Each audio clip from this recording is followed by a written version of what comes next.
The Florida Podcast Network, the voice of Florida.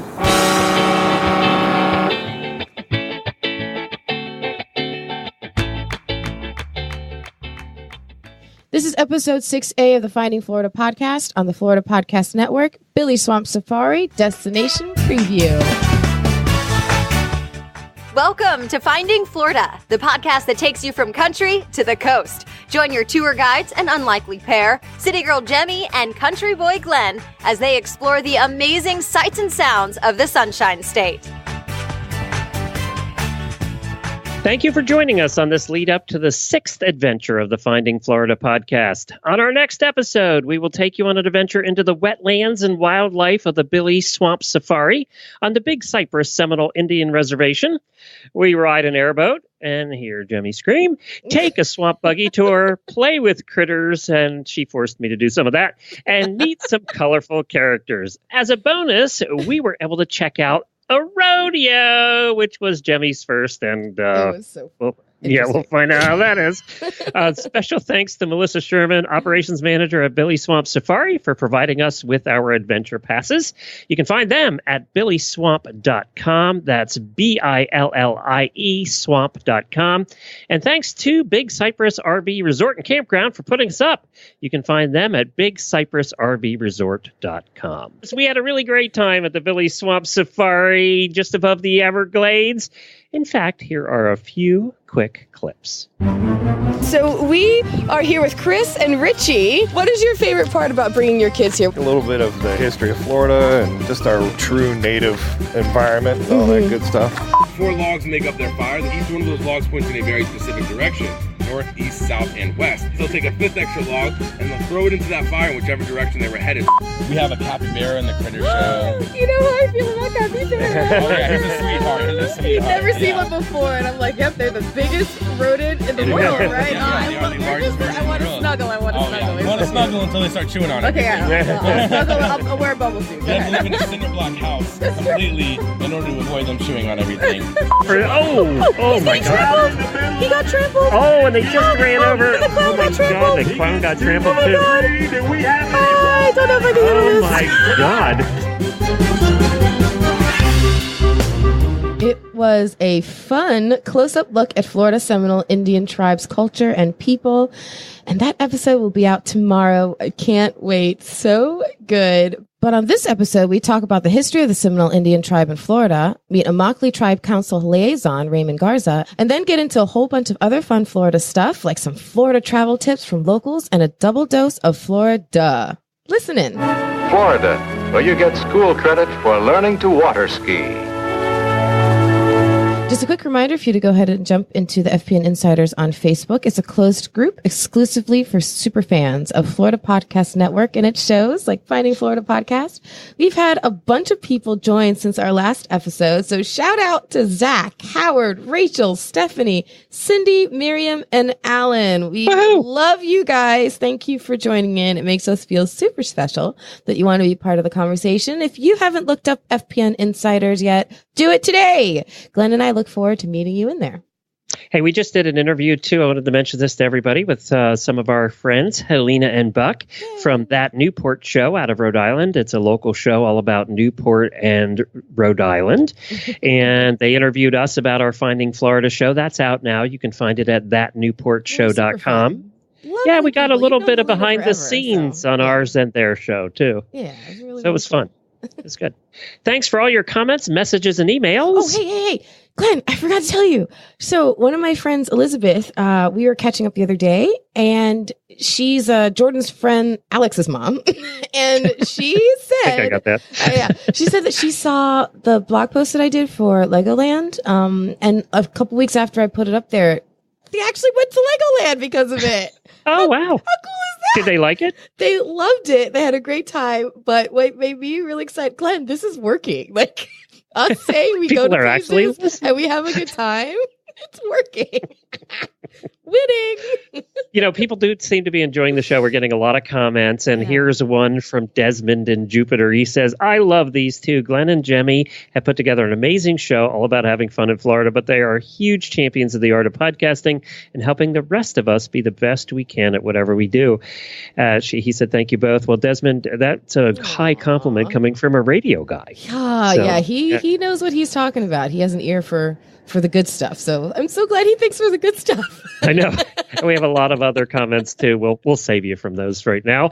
We want to start receiving your questions or any kind of email about anything. We don't care. Just email us at jaime@floridapodcastnetwork.com or email me at glenn@floridapodcastnetwork.com. So now let's get to this episode. Let the games begin. Florida, 1928. The Tamiami Trail opens the forbidding swamps of the Everglades. In and around these marshes and bogs live remnants of a Native American people who once held at bay the combined might of the United States Army, Navy, and Marines. The Seminoles stood and fought.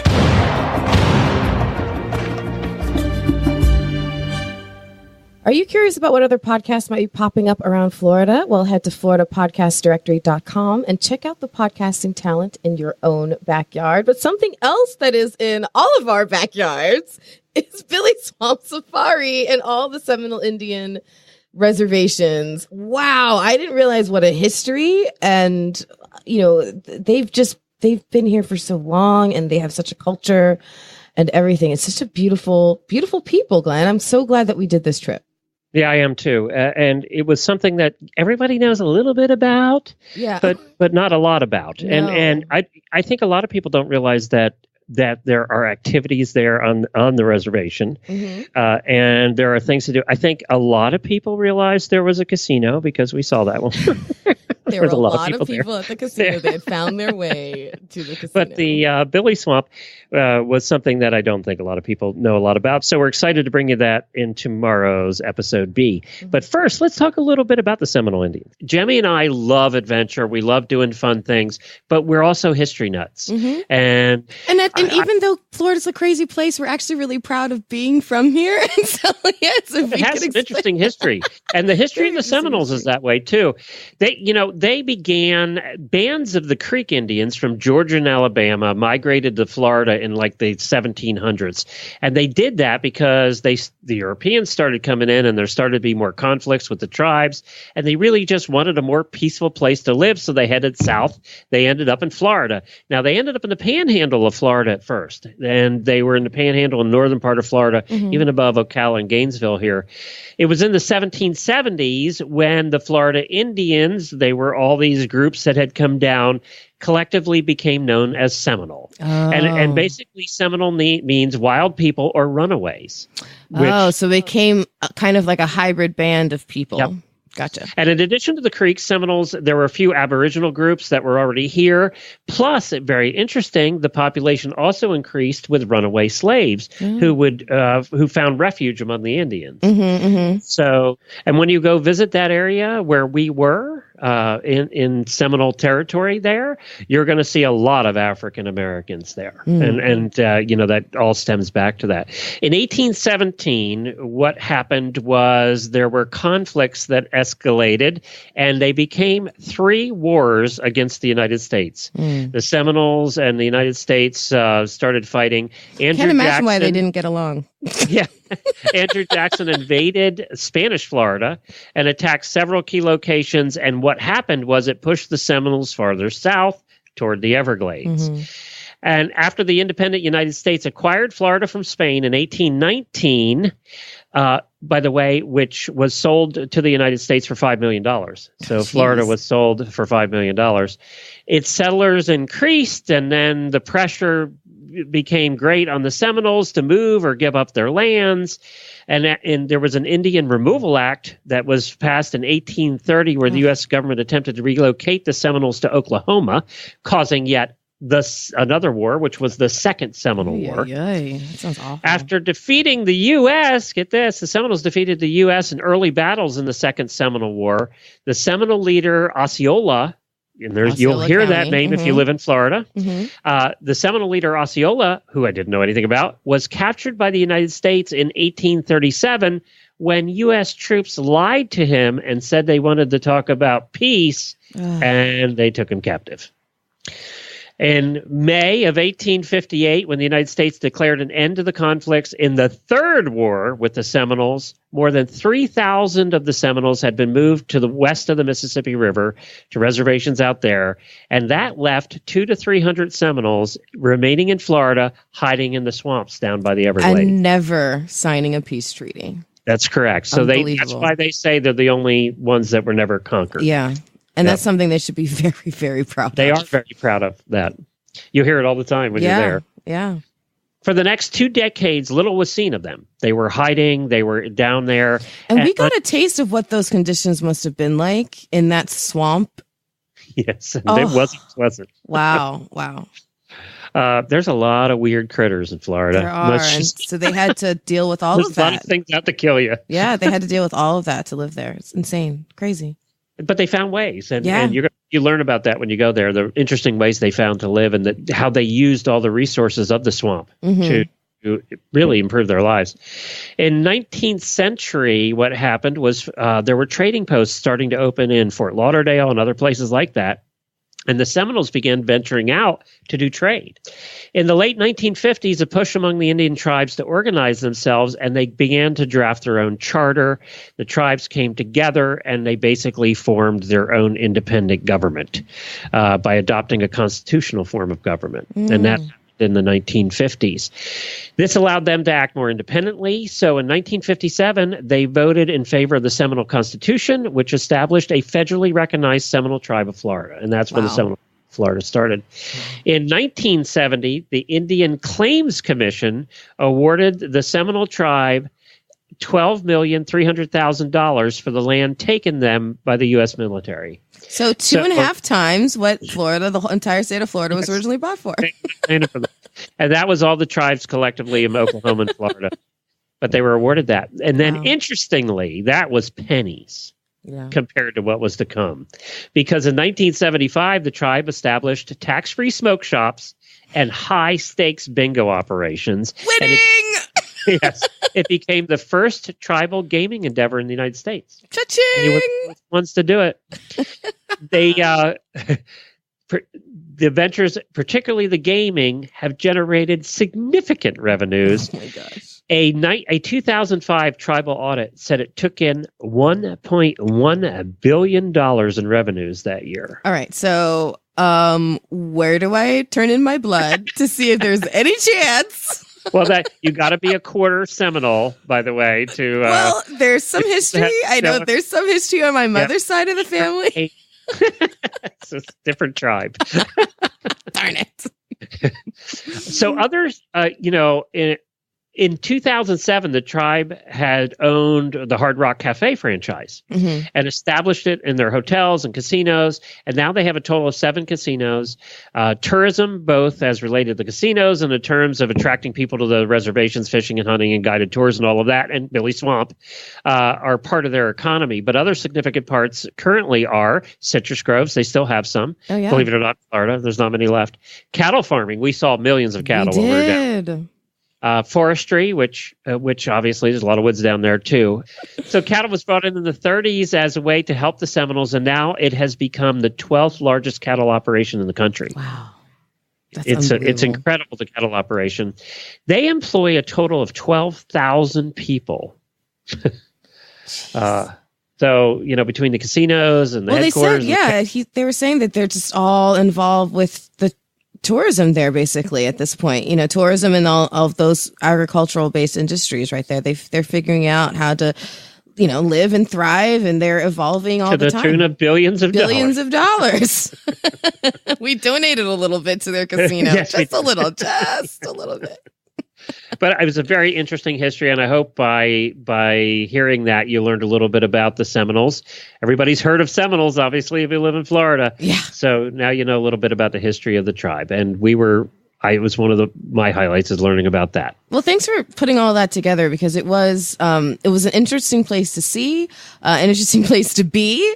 And then, of course, we had just so much fun at Billie Swamp. We had just such a good time on this trip, Glenn. They've really managed to keep their lands highly undeveloped, so it's so natural. When you get to go see there, the flora, the fauna. You know, when we go, we had a lot of fun. We were first setting up the show, and both you and I researched like old Florida vintage tourism commercials and stuff like that. And so going down the rabbit hole of YouTube, as people can do, I found a whole bunch of videos on, people who had just basically started filming in Florida before it was really developed and stuff. And I feel like I got to see that come to life when we went to go check out Billie Swamp. It was just so beautiful that we're there. And yeah, so Billie Swamp is just one thing that they can do there. And we did a swamp buggy tour, the airboat ride.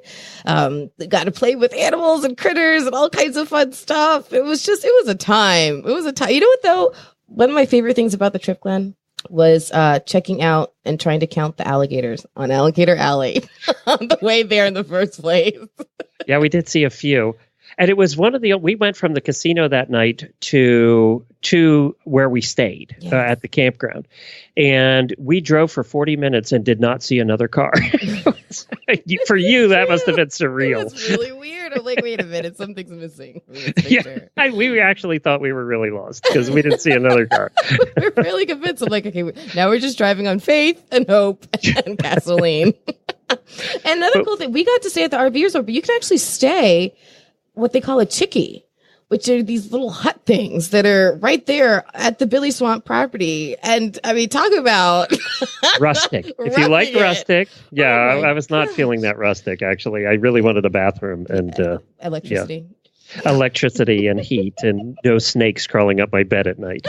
But they have Cub Scouts and Boy Scout troops that go there, and elementary schools take field trips up there. It's really a great place for kids and families, and I just fell in love with it. I cannot wait to bring Jordan there for sure. And I can't wait for you all to hear about in episode B about Jemmy's first adventure at the rodeo. You're going to love it. You're going to love it. Yeah, they also have and I'm going to totally butcher this pronunciation. I apologize in advance, but the Atatiki Museum, which we didn't get a chance to check out, which I was really bummed about, but we didn't have time, so we have to go back and check out their big museum over there. It's all about the history of the tribe and the people. Yes, all their crafts and all of that stuff. So I'm really, really excited to go check it out. But you can check it out anytime that you guys would like at FloridaSeminoleTourism.com. And we had a chance while we were at the rodeo to catch up with Raymond Garza, who is the Tribal Council Liaison. Let's hear from him. We have Raymond Garza here. We just arrived, actually, at this event for the weekend, and we're so excited to be here. We're going to go to the rodeo tonight, and you just got done with the reenactment today. Yeah. You're the council liaison here for this tribe right here in the reservation. This reservation, yeah. And what is the reservation called? This is the Immokalee Indian Reservation. All right, very good. And tell us a little bit about the reenactment that happened here today and tomorrow. Well, this is a reenactment of our Seminole War that happened in the 1800s. It's the bloodiest war, right? Yeah. It our history, doesn't look good compared to today, but I guess, it was things that had to take place, you know what I mean? Things happen for a reason. But, and this was a war with the government. Yeah, with the governments. But you look at us now, we're in a whole different situation, We're actually, joining with the government to make the money we are now through casinos. Right. Yeah. So, so times are different, and it's a lot better, than, but I guess we still, like to keep our history, and we like to show our history. Of course. Like our culture. We got people out here with the vendors that are We've selling already our, bought stuff. Bought two things. Our clothing. They're showing our culture. Yeah. We got some people here that are cooking our cultural food. So we're gonna try a lot of it. We gotta try some fry bread. There you go. Yeah, absolutely. And then we got the reenactment, of course. Now and, I've been to Civil War reenactments. I've been to Revolutionary War reenactments, and I assume it's a lot like that. Did they actually do an actual battle? Yeah, it's an actual battle. I should have taped it earlier, but I was so excited because I hadn't been to one in a while either. Because they had, I think the last one I've been to was about 5 years ago in Big Cypress at the Billie Swamp. Yeah. They used to do this over there. So, which we'll be all day tomorrow. Yeah, it'll be here all day tomorrow. So I think they got 2 or 3 shows tomorrow. So it ought to be pretty good, pretty interesting. Now rodeo kind of goes with our We're going to the rodeo tonight. Yes. Now, was that part of the culture too? Yeah, a long time ago, probably after maybe the 1900s or the late 1800s. We learned to work our cows and to be part of our trade. Were horses a big part of your culture and working the cattle back then or not? It came in later. It came in later. So. But even cattle, it came in later, But and it was all kind of part of rebuilding your economic wealth. That's where it all started coming together. It was citrus, if I remember correctly. But it all started with the trades. Trading this for that, and for food, of course, and stuff like that. So and then the gator wrestling, and then our it all fits all together. You know what I mean? How our tribe came together, and we started slowly learning how to make money for food, for our clothes. And then we started learning how to make money to put our kids through school and stuff like that. So it all kind of, it's like a puzzle, big giant puzzle that kind of finally came together, and this is where we are today. I actually have a couple of questions. So when we were driving in here, we passed, it was called the Farmers Village, I think it was called, and there were a bunch of houses. Over here? Yeah. Okay. So how does that what is that about? Next week, this is our culture right here. Next week is a Mockley. They're having the Roberts Ranch is having a which is a huge ranch. It's here in town.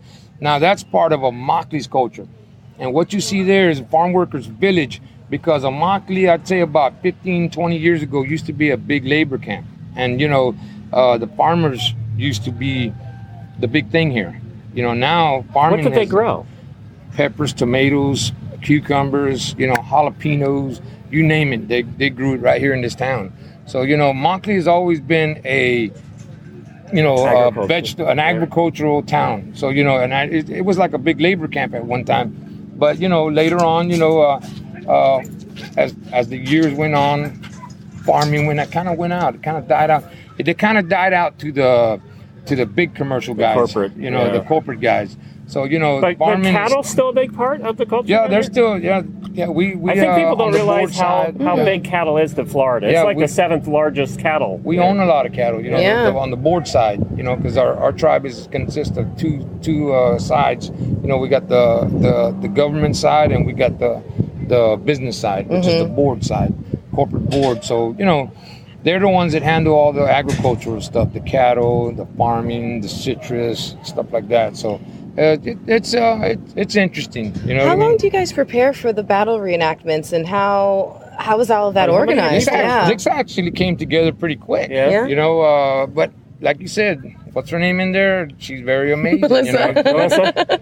She's the one that put all this together. She's very. She used to work in our tourism. She worked with all these people before. Because she married Native, right? I think so. Yeah, she married into a tribe. Yeah. So she was the one that put all this together, and she knew everybody. So Now, I got a big this question. died down for like 2 years. So this is actually coming back. Well, hopefully it'll be back. And they just wanted to try a different location. And I have the most important question for you today. Okay. Are you going to be riding the bucking bronc or the bull tonight? Me? Yeah. I'm going to be in that stand over there. Yeah. He's going to be riding the bench. Yeah, that right there. He's going to be riding the worst the bench. that can happen is if I miss my seat or something. Yeah. Yeah. So I have a couple of really quick clothing related questions. As we were walking through the vendors, and I'm taking in, the more traditional, the beading and the fabric work and everything.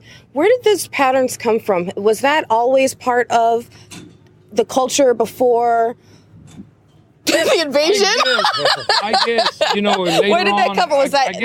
That didn't come in until like later on in the early 1900s because, you know, our people, you know, they learned to work with their hands to make things and, you know, and they just got, you know, very, you know, getting in detail in their artwork and their, you know, making up their shirts and stuff like that. Because nowadays, it's even getting better. You know, they're even getting better at it. More, you know, detail. More, you know. Has color always? Some of the Indian tribes have not been color in the past. They were pretty monochrome. Has color always been a part of this one? Yeah, it's come in the 1900s to the late 1900s. Yeah. So as things became available, you know, these women. I mean, they're artsy.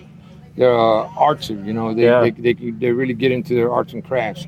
So some of these women are really, really detailed. I mean, some of this patchwork, I mean, they can get it real small, you know what I mean? And they really put detail into it. So it's amazing how it's come from then to now. So you know what I mean? He has a history of working with horses. He has the Horse Radio Network and in his other life. Oh, yeah. So my question is, he has a ton of cowboy hats. If he were to get a cowboy hat that was as cool as yours, where can he get one? Oh, man.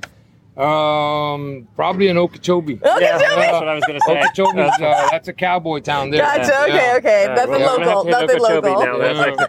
That's the place right there. Yeah. All right. Well, we're going to let you go. We have to head over. Actually, we're heading over to the casino, and then we're coming back to the rodeo. Okay. So, do it. Yeah. That's if we. I'll be back too. I've been here all day, so I'm going to go home, take a shower, and come back. All right. Good. We'll see you tonight. You got it. Thank you. Thank you. Yep. All right. Take care. Awesome meeting you. Okay. Y'all have a good afternoon. Thank you. You too. If you corner an alligator or a rattlesnake, they tend to turn around and bite you or fight back for survival. The Seminole Indians were the same way.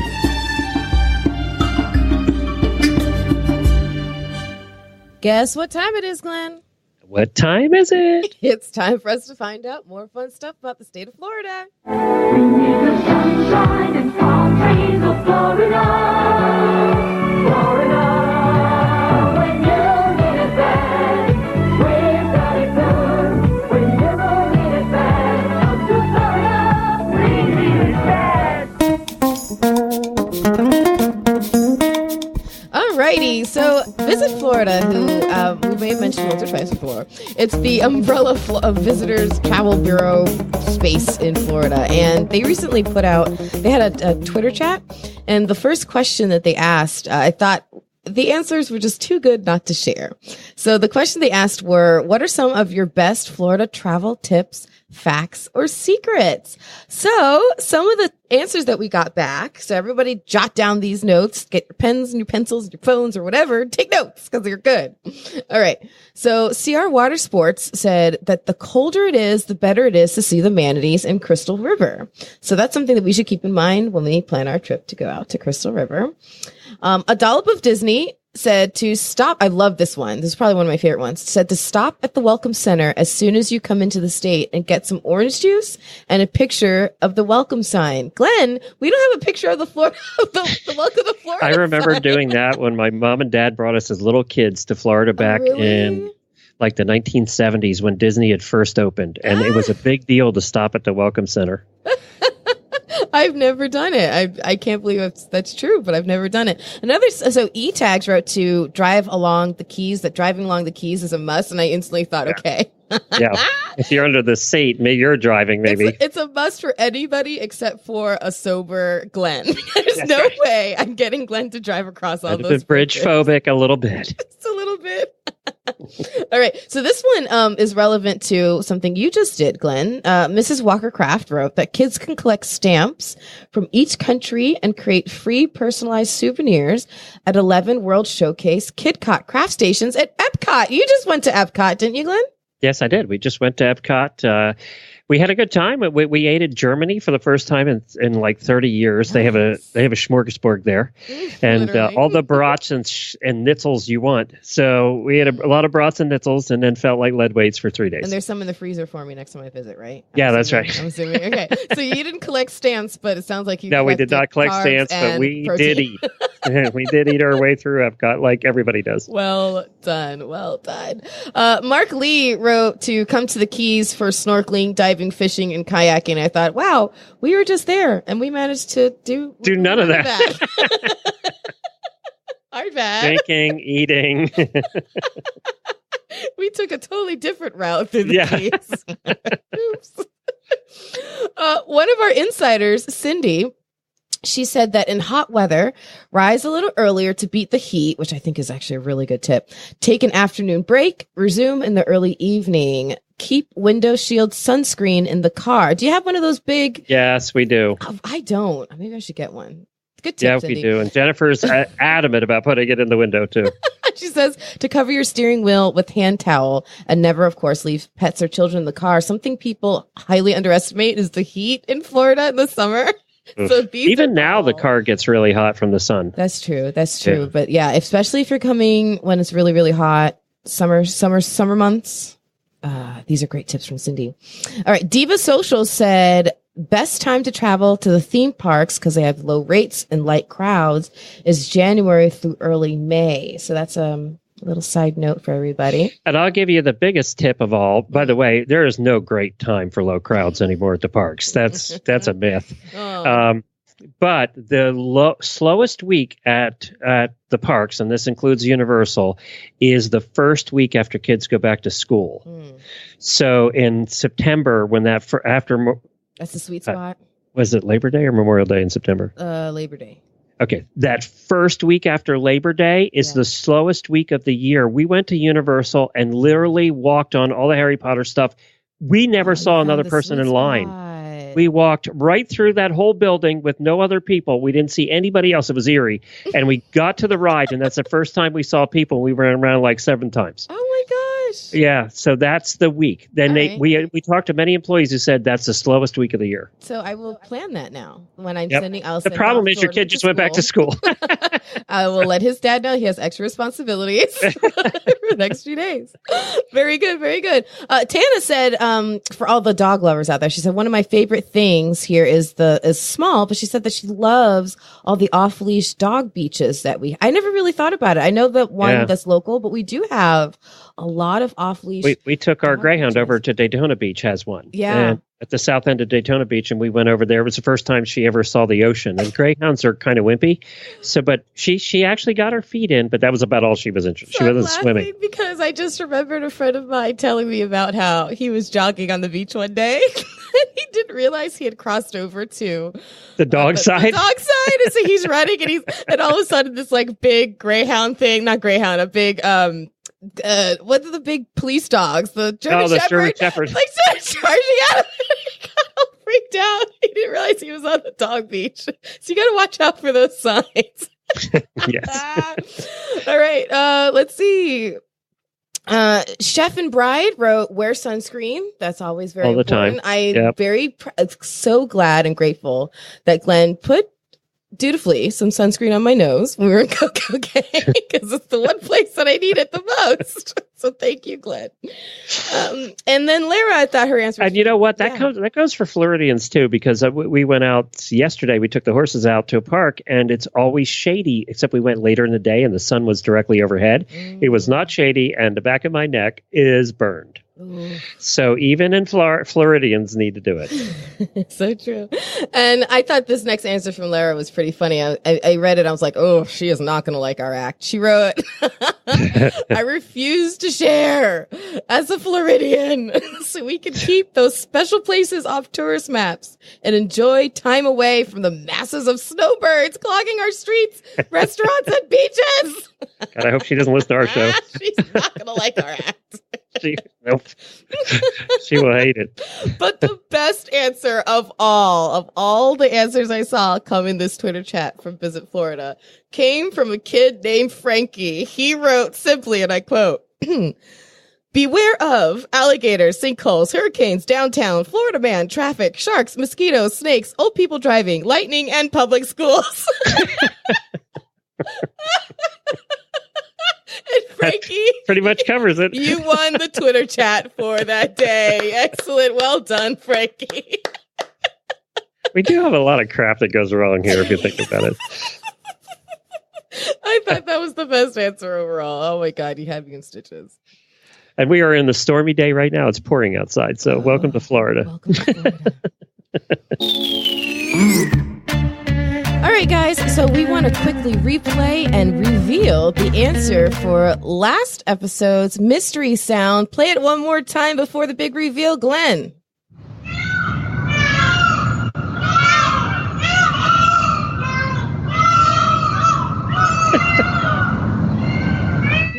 I love them. I love them so much. So if you're an FPN insider, then you're one of the first to figure it out. Those are peacocks. And they've stolen my heart, all of them. And they have about 1,000 of them in the complex where Jemmy lives. They're just everywhere. I've decided, Glenn, I'm no longer calling my balcony a balcony. It's now called a perch or an observation deck because there's just so much going on with these peacocks. And mating season is mating season. Oh my God. I've interrupted so much peacock loving and male fighting and literal peacocking to each other. It is a sight. I could write a book.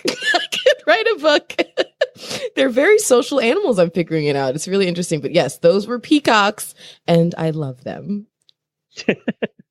And if you hear that noise, it's because they're right outside her window. They're pretty loud all the time. Go! Go! Go! Go! Go! Go! Go! Now, you may be familiar with the story, Glenn, already. In fact, given what you built your whole career around, I'd be surprised if this hadn't already landed somehow on your radar. But here we go. Here is the clip. Oh, I know which one this is. Yes. I'm shocked that you've seen and heard this before. Shocked, I'm telling you. Shocked. We might have covered that over on the Horse Radio Network. What idiots! All right, I'll let you go ahead and explain it then, Glenn. Well, what was the name of the nightclub? Mokai Lounge. Mokai Lounge. Now, was it a strip club? No, just a regular night. Not all clubs in South Beach are strip clubs. But I just didn't know because they were not very well dressed. No. So, well, that doesn't mean anything at South Beach. So this is in South Beach in Miami, and apparently this club's known for doing wacky things. Well, they decided to bring a horse in with a girl and a guy riding on it, and into this very no. They walked this beautiful white horse in. And then took this girl who didn't look like she was expecting it at all and just threw her on top of this thing. And then the horse didn't like that and proceeded to buck her off. Okay, Dumped so her. for people who are unfamiliar with horses, I have a little bit of an inside view having listened in on conversations between Glenn and his many horse-related friends. So name a couple of the random things you've heard horses get spooked by. Things that everything. Plastic bag, right? A bird. Plastic bag. A bird. Yesterday it was palm trees. It was grass. On the wrong side of the road. Then it's a trash can on the wrong side of the road. Anything that's where it's not supposed usually is. Anything. So imagine a horse in the middle of a nightclub. A packed nightclub. See all kinds of people, laser lights, like. Poor thing, the music. Oh my God. Talk about sensory overload for this poor thing. And then you throw a half naked chick on top of it. Like, what do you expect to happen? It went wrong and they got closed down by the city. Yeah. Big surprise. Everybody's shocked. I don't know, but I'm totally shocked that was the I had heard that they had brought a camel in. Recently also, but that didn't go viral like this video did. So apparently they were able to stay open, but now they're not open I'm anymore. Surprised that no one got kicked. I mean, he bucked her I know. off pretty good. They're lucky, actually. He didn't trample anybody. I know. And apparently the horse was found safe and sound. They didn't say where. I don't know if that was to protect the horse actually, or Sheriff's the Department went out and found the horse, I guess, and it's fine. If anybody was going to get hurt in that situation, it was not the horse. I just could not. It was half-naked, bikini-clad club girls who were going to get hurt. Unbelievable. Wow. So only in Florida. So yeah.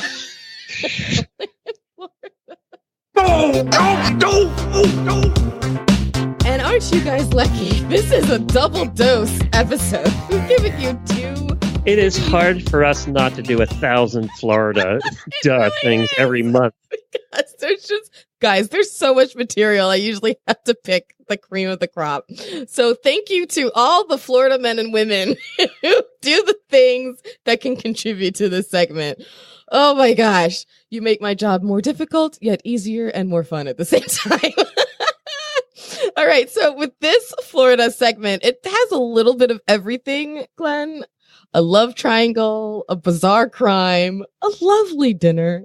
I haven't heard this one yet. A costume onesie and a smile. Play the first clip, please, Glenn. 4:30 now. Two guys are facing charges after Volusia County deputies say they tried to pull off quite the bizarre burglary plot. They ended up taking several items from a DeLand home, as News 6's Lauren Korn found out. An ex-lover's revenge foiled. Deputies catching these two men red-handed, accused of burglarizing the victim's home and trying to burn it down. The man who declined to reveal his identity was at work Tuesday morning when it happened. Deputies say ex-boyfriend 36-year-old Derek Irving, disguised in a bull costume onesie, and 28-year-old John Silva removed the AC unit to get inside. So, I just want to highlight a bull costume onesie. Which I'd like to see. I have actually seen one of those. I'm probably pretty safe in assuming that they only sell bull costume onesies at Walmart. That's probably the only place you can find it. So I would have loved to have seen their pre-burglary shopping list at Walmart. Crowbar to get the air conditioning unit out and a onesie. Bull costume onesie. You think it's the only thing that was left after Halloween and they just had to grab something? Probably. All right, but the story continues, Glenn. It was on the sale rack after Halloween. The duo, deputies say, stole the man's TV, AC unit, heater, and a vacuum before boiling a pot of spaghetti sauce and taking a white towel to the stove. All right. So are you confused? Yes, Are you I totally am. confused, Glenn? Well, Yes. just get ready because the victim in the story, he has a full explanation right here. They was trying to make it look like that I'd left the stove on, but who gets up at 2 o'clock in the morning and fixes spaghetti? His theory, and I think it actually does make sense, that they were, do you remember it back in the Home Alone movie when they wanted to be called the Wet Bandits and just like turn on faucets? So I think their thing was to burn the house down with pots of spaghetti. Make it look like he made Piscetti in the middle of the night. It's so good. All right, go ahead. Deputies stopped the two in the driveway where they found the man's items and an empty jar of spaghetti sauce. Silva claiming he had no idea Irving was stealing from the home. It started out as a relationship that lasted about a week. Let him use my car for 4 months. Maybe he's angry about that. Or maybe he's angry because I gave him $150 to fix his teeth. Maybe he's angry about that. I can't believe, why'd they bring the empty bottle of spaghetti with them? Leave it behind to burn with the house. What are you doing? They just brought the evidence with them right They there. didn't get very far. They were caught in the driveway. I know. Yeah, how'd the cops end up in the driveway? That's another question. So good. And he had to. Where in Florida was this? Do you remember? Oh, DeLand.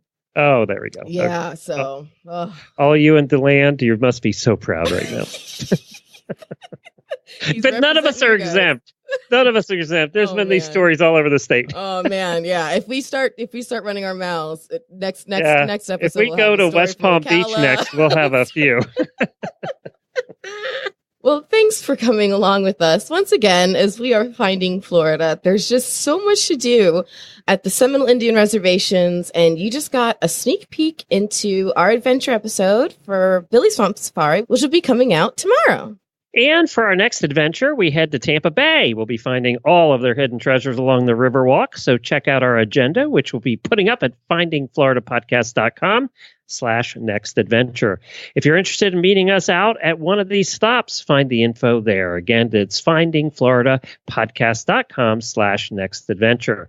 But on the very next episode, it's time for Billie Swamp. Ride along with us an airboat and a swamp buggy tour and discover the history, culture, and critters right along with us. And find us on social media. Just head to findingfloridapodcast.com for all the links or search for Find FL Podcast. Hook up with our new Finding Florida Podcast YouTube channel for behind the scenes videos of our adventures. And here's to your next adventure.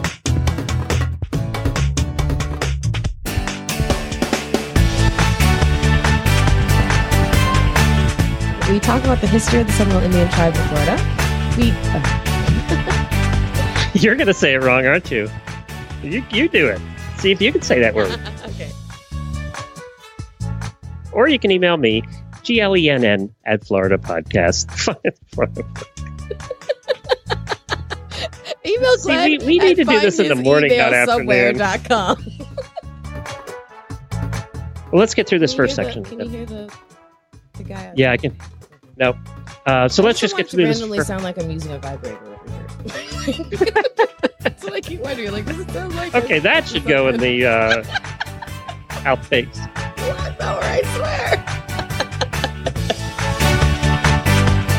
So one of the fascinating things that we found in this adventure was learning a little bit more about. Again, the chair, the desk.